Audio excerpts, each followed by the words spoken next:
এক দুপুরে একটি দাঁড়কাক কোথা থেকে এক টুকরো রুটি নিয়ে এসে গাছের উঁচু ডালে বসে মনের সুখে খেতে যাচ্ছিল। ঠিক তখনই এক চালাক শিয়াল সেই গাছের তলা দিয়ে যাচ্ছিল।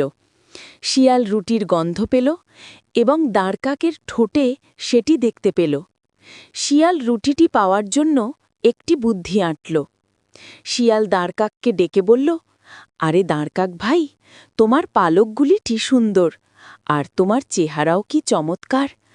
আমি শুনেছি তুমি নাকি খুব মিষ্টি গানও গাইতে পারো। তোমার গান না শুনলে আমার আজ মন ভরবে না। দয়া করে একটি গান শোনাও তো। নিজের প্রশংসা শুনে দাঁড়কাকটি খুব খুশি হল। সে ভুলে গেল যে তার ঠোঁটে রুটি আছে। যেই না সে গান গাওয়ার জন্য মুখ খুলেছে, কাঁ কাঁ বলার সঙ্গে সঙ্গেই তার ঠোঁট থেকে রুটির টুকরোটি মাটিতে পড়ে গেল। রুটি মাটিতে পড়ার সঙ্গে সঙ্গেই চালাক শিয়ালটি সেটি মুখে তুলে নিল আর হেসে বলল, গান তো শুনলাম, তবে রুটিটা আমার পেটে গেল। প্রশংসা শুনলে বুদ্ধিমানরাও বোকা বনে যায়। তারপর শিয়ালটি রুটি খেতে খেতে চলে গেল, আর দাঁড়কাক বোকার মতো নিজের বোকামির জন্য আফসোস করতে থাকল। ভিডিওটি ভালো লাগলে সাবস্ক্রাইব করে দাও।